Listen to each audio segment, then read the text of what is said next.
Have you ever made a purchasing decision that you regretted immediately? Because I have. And it has nothing to do with my recent purchase of all these Mario DVDs. And Zelda. The collector's edition. My favorite of these, and the one we're going to be talking about today, is Super Mario Bros. Mario's Movie Madness. It's a DVD that is based on tons of different movies. It's just spoof, you know? Just Star Wars. Let's replace Luke Skywalker with Mario Skywalker because we're original.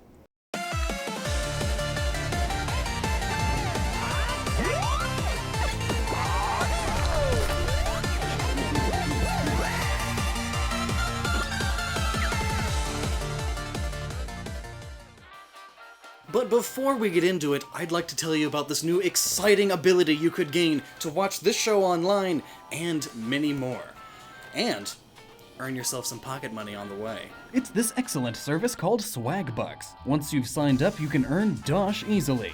Taking surveys, watching videos, playing games, or even checking out sweet deals and offers elsewhere through it. Like right now, through Swagbucks, if you sign up to Hulu, you can earn yourself $15. And you can watch all the Super Mario Bros. Super Show you want. It's the pasta-perfect pepperoncini Polini Paisanos. I'm just throwing P words together at this point, but it's a really good show. And they got lots of other stuff too. I've used Swagbucks plenty in the past. It's been around for quite a while, and I used that money for GameStop and Amazon gift cards. And do you know what they have on Amazon? Sonic the Hedgehog cartoon DVDs. And pretty much everything else, but Sonic DVDs. Click the link at the top of the description and start earning now. And a huge thank you to Swagbucks for sponsoring this video. So, let's get going, shall we? So the episode starts and Mario and the gang are all in space. Yes, suddenly, out of nowhere, in the whole canon of Mario at this point, Mario has never been in space. What is going on? Mario and the gang find themselves in an apparent intergalactic space battle that has apparently been going on for some time. Why we never heard of this before? Who knows? Darth Koopa, yeah, and his clone Koopas, yeah, take over the Mario gang's ship. Also, instead of a Death Star, it's a Death Faucet. Ooh, nothing quite as terrifying as a faucet. No, seriously, we're only 2 minutes into the first episode that we're talking about today, and I'm already questioning the sanity of this show's writers. Also, instead of guns, everybody gets a lightsaber. And they are plunger-shaped, because of course they are. As you will find out, everything in the show is either pasta or plumbing related. So the Marios get captured by being frozen a la Han Solo, though their pose somehow changes pre- and post-cut. And Darth Koopa threatens to destroy the Mushroom Kingdom homeworld, or home globe, by shooting it with a giant, and I mean giant, Birdo egg. Like, I guess that's possible? If you shot 3 moon-sized anythings at a planet, the gravitational change alone would be enough to essentially end all life on it, thus destroying it. But it wouldn't happen like this. The science just isn't there. Also, enjoy this clip. 16 minutes and counting, Darth Koopa, sir. Yep, can't you read? 16 minutes. Flat. But thankfully, they escape through a garbage disposal.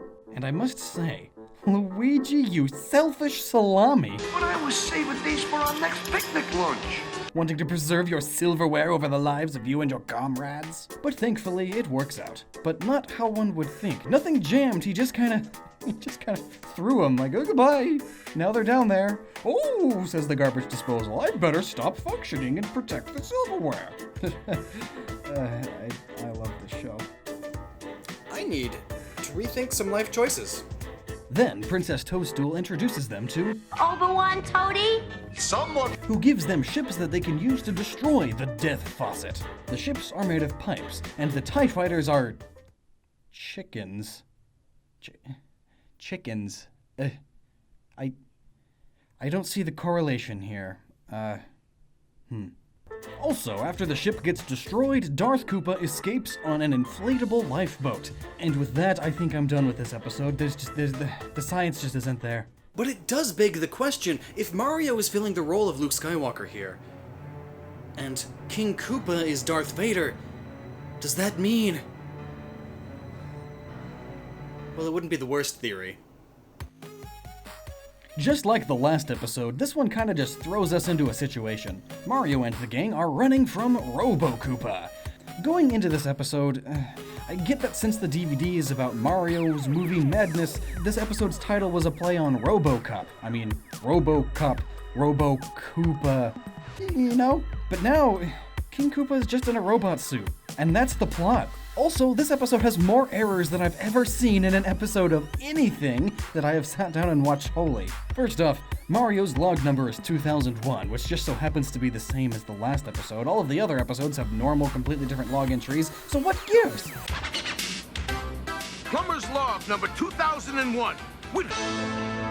Plumber's log number 2001. Also, animation errors.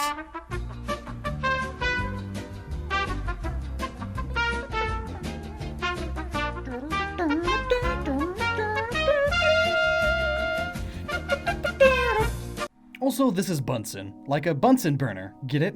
Because she's hot. I mean, those pasta pillows, and the heart, and the hips. There's a reason the genius scientist Dr. Nerdnick made her a screw. So they run and get captured, and escape, and then run some more. Jeez.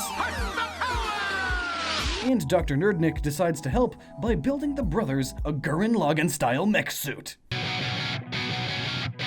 And Toad is there, and he wants to make sure everyone in the house, while the show is playing in the child's room, is aware of Toad's existence. Mighty mushroom of might! Toad is an attention whore. This results in a mech battle between Robokoopa and the brothers' new Plominator, featuring all sorts of high-tech weaponry and defense systems, like laser blasters, plungers, heat-seeking rockets, and my personal favorite, Luigi reaching up with scissors. But alas, it is not enough, and their machine breaks. Also, the animators forgot that Luigi's face was in the mech, but Luigi is also out here, so that's a little weird. In the end, though, Dr. Nerdnick fools Robokoopa into pressing the eject button, and the day is saved. This just in, James Blonde, spy extraordinaire, faithful protector of Spyland, has been turned into stone. Oh, what is a princess to do? Obviously call in the plumbers. And also, how many secrets does Princess Toadstool keep to herself? She has an entire land that is just spies under her kingdom, and she knows multiple secret base locations. How many more deep government secrets are within the confines of her cranium? And despite all this power, she still chooses the plumbers. Probably just because they work for free. I mean, I'd do it too. And spy movies aren't spy movies without their spy gadgets.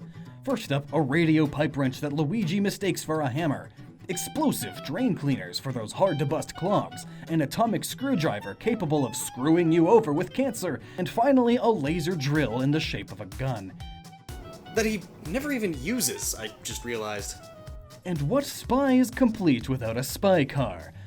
Or truck, a plumbing truck to be exact. Now, there must be something that I'm really not seeing here, because there's nothing on that truck that seems to immediately exclaim plumber's truck. Yet somehow Luigi and Bowser both knew just instantly. Is there something I'm missing, and that have been missing for the last 40 years of however long plumber trucks have existed?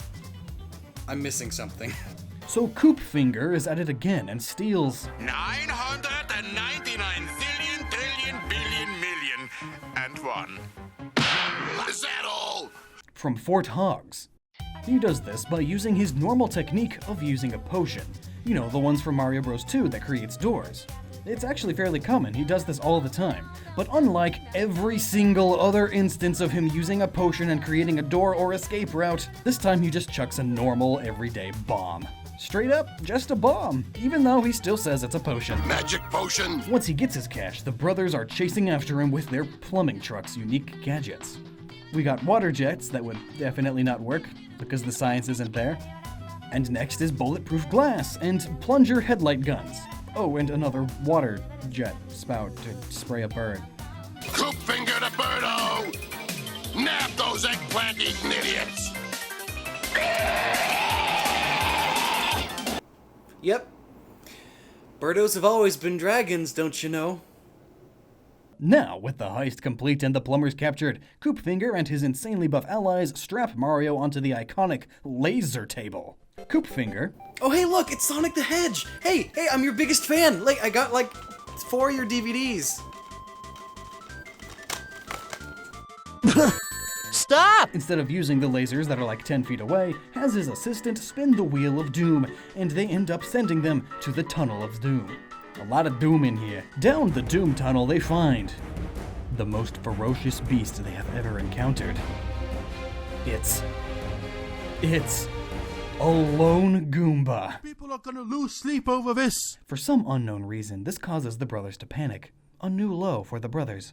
They then even run across the heads of piranha plants perfectly to escape from the wrath of the Goomba. Now I did not see that one coming. With his quick thinking, Mario then combines his rope squirt gun with a plunger and, well, yeah, easy solution. Why would you even have a rope gun without a grappling hook in the first place? Like, oh yep, I'm just gonna dispense some rope here real quick, Luigi. Stand back. Bye. Well, back in the Tower of Unstabilitude, we are now shown the greatest theatrical display of the best choreography I've ever seen. We see Mauser play the part of Oddjob, and he throws his hat while Luigi gets those radio hits in. All the while, Mario is playing baseball with a radioactive stick. After Oddjob single-handedly takes out everyone, he is displaced with a terminal case of cancer at Mario's hands. And Koopfinger gets away. So once again, the day was saved, thanks to the valiant efforts of the Powerpuff Plumbers. And by the day, I mean James Blonde was saved. In the end, though, I think this is my favorite episode on this whole disc, just because Toad isn't in it. You don't even realize Toad isn't there until the episode's over. It's beautiful. We've seen Mario as many things, but a Tomb Raider, that is a rather odd job. Deep in the somewhere jungle, the plumbers and the Koopa gang are hunting for the lost Ark. You're a mushroom. Mario and the gang find a faceless, faceless Indiana just Joe, not Jones. And he's faceless. I don't even know why he's faceless. He has an eye for one frame. You gotta really look for it. But after further research, let me pull that up. I'm so glad that I just have a utility belt with my tablet on it at all times. Here we go. So after further research, it turns out he did have a face, and it was originally fully animated, but they accidentally sent the finished... When they meant to send the finished episode, they accidentally sent the non-finished one.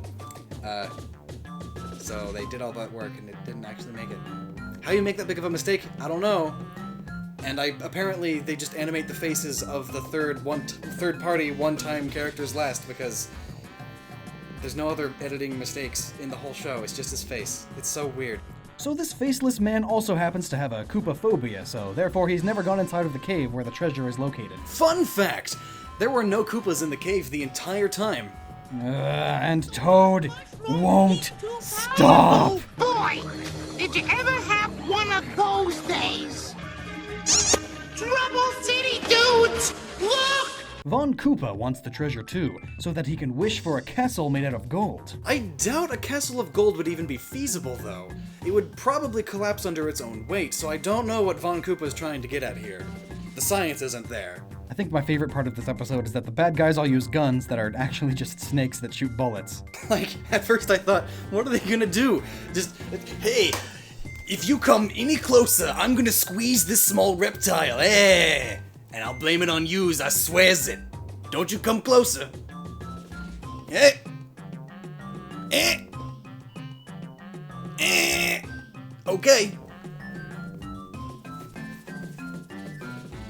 can tell he's in pain because of his expression.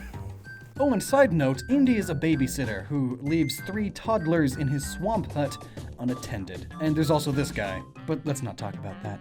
Instead, let's go on to the next episode because Mario used his free wish for pasta. Not even like a fancy pasta or anything, just plain pasta with no sauce. That must be so dry, you heathen. Waste of a wish.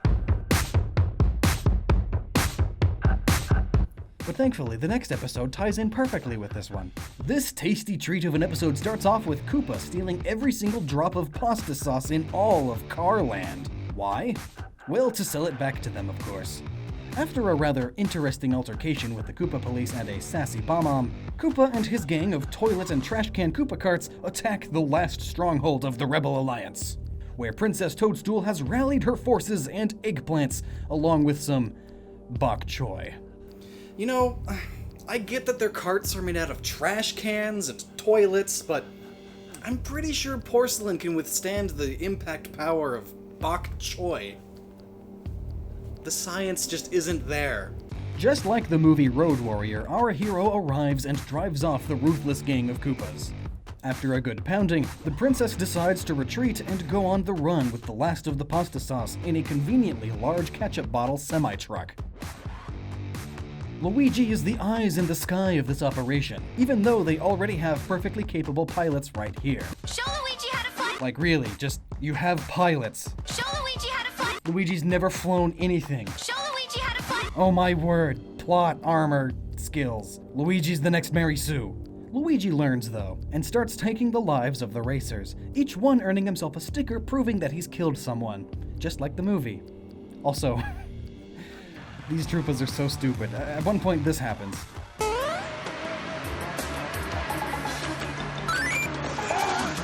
Like, he just gets it handed back and he jumps off with it. Like, what? Dude, nah.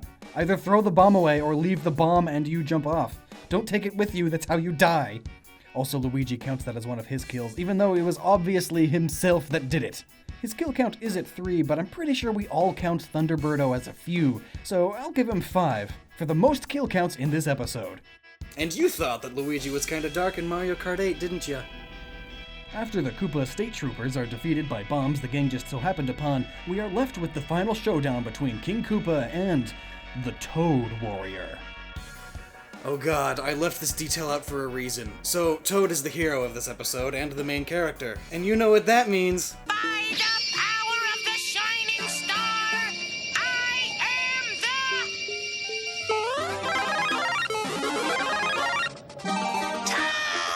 the Just stop making noise! In the end, Koopa falls into a very large gorge, and Mario drinks a few gallons of pasta sauce. Also, I just realized something. This show is supposed to have a live-action segment in between the episodes. But this DVD doesn't have them! What the heck? Well, at least Hulu does. And with swag bucks, you can earn $15 for signing up to Hulu through them. Link in the description. So that's the Super Mario Bros. Super Show. If you liked this video, let me know in the comments and I might do more like it. And until next time, you just keep on staying awesome. And this is Lockstin, signing off. And desperately in need of a better catchphrase.